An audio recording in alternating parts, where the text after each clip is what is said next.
જય સ્વામિનારાયણ. વિડીયામાં તો બધા બધી રીતની વાત કરે છે, પણ આજ ખુદ મારે મારા પપ્પા અને મમ્મીની વાત કરવી છે, એના સ્ટ્રગલની વાત કરવી છે.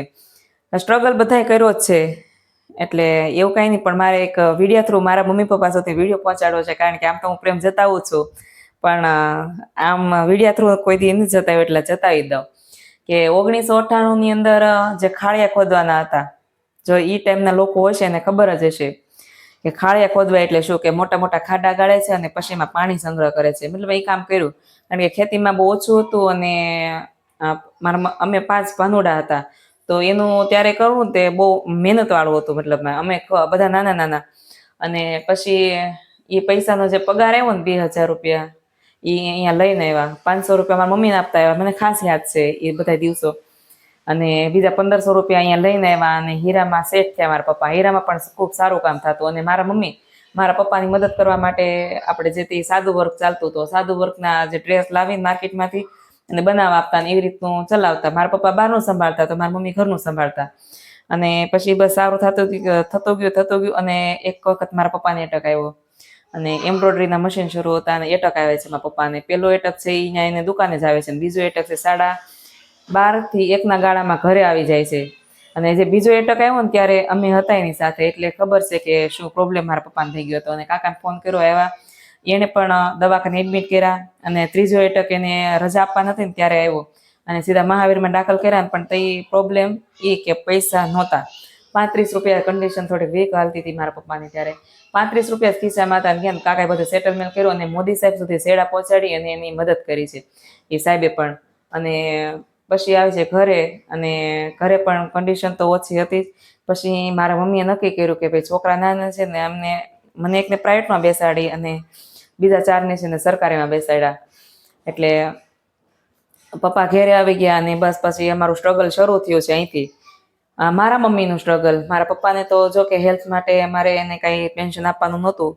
અને પછી અમે તેમાં મમ્મીની સાડીનું કરતા જ, મતલબ લે વેચનું કરતા. અને પછી હું ત્યારે 9મું ભણતી, અને મેં મારી મમ્મીને જોયું રાતને દી કામ કરતા, તો મને એમ થયું કે હું પણ મારી મમ્મીનો જો મારથી જેટલો બને છે એટલો હાથ હું બટાવું. અને પછી રાતને દી મેં પણ મારી મમ્મી હારે ચાલુ કરી દીધું. અને એ દિવસો કેવા હતા એ મેં જોયા છે. જોકે બધી લેડીઝે એના મમ્મીને જોઈને જ ચાલતા હોય છે, ને જોયા હોય છે. સ્ટ્રગલ બધાનું હોય જ છે. અને સમય આવ્યો પછી આ જે ખર્ચો થયો હતો મારા પપ્પાના દવાખાનાનો, એ ખર્ચો કર્યો. પણ એમાં પણ એક પેટ્રોલનો જે ખર્ચો હતો એ પણ ગણી દીધો, એ પણ અમે આપી દીધો, સોર્ટ આઉટ કરી લીધું. અને પછી આવ્યો મારો મેરેજનો ટાઈમ, અને ત્યારે કન્ડિશન ખૂબ સારી થઈ ગઈ હતી. પણ એ પહેલાં જ્યારે અમે ભાડે રહેતા ને ત્યારે અમને પહેલાં મહિને દિવસે ખાલી કરાવતા, પછી 15 દિવસે, અને પછી 8-8 દિવસે ખાલી કરાવતા. અને સંજોગ એવો બન્યો કે જમીન વેચાણી અને અહીંયા અમે મકાન રાખ્યું. એટલે અમે પણ અત્યારે ક્યાં હોતી એમને ખબર જ નથી.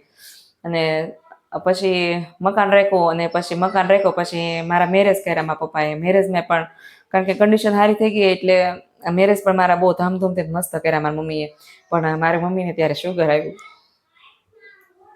અને મારી મમ્મીને શુગર આવ્યું. અને જ્યારે ગરીબી હતી ને ત્યારે કાંઈ મળતું નહીં. અને અત્યારે ભગવાને બધું સ્ટેબલ કર્યું ને, તો ખાઈ નથી શકતા. મારી મમ્મીને લાડવા બહુ વાલા, અને ખાવાના શોખીને મારી મમ્મી એટલા ગળું. અને જ્યારે ખાવાનું હતું ને ત્યારે લાવી ના શકતા, અને અત્યારે બધું છે તો એ ખાઈ નથી શકતા. મતલબ એવી પરિસ્થિતિમાં. અને અત્યારે પણ એ ખૂબ જ સ્ટ્રગલ કરે. અત્યારે મારું રેસ્ટોરન્ટ છે, રેસ્ટોરન્ટે પણ તમે જો જાતા હોય તો તમને ખ્યાલ જ હશે કે કોઈ પણ કસ્ટમર આવે ને એને બટાથી જ બોલાવે. જો કે જેવું મારા ભાઈને મારા પપ્પાને સાચવે ને એવું જ કસ્ટમરને એમ કે કસ્ટમર નથી, આ મારો પરિવાર છે, એવી રીતે જ મારી મમ્મી સાચવે છે. અને ખૂબ બધાએ સ્ટ્રગલ કર્યું છે, પણ મેં મારી મમ્મી પપ્પાને સ્ટ્રગલ કરતા જોયા ને, એટલે એના કોઈ મારા પાસે શબ્દ નથી. કારણ કે વિડીયો બનાવતા બનાવતા આંગુળ આવી ગયા છે. તો ખરેખર બધી મમ્મી અને પપ્પાને સેલ્યુટ છે. જય સ્વામિનારાયણ.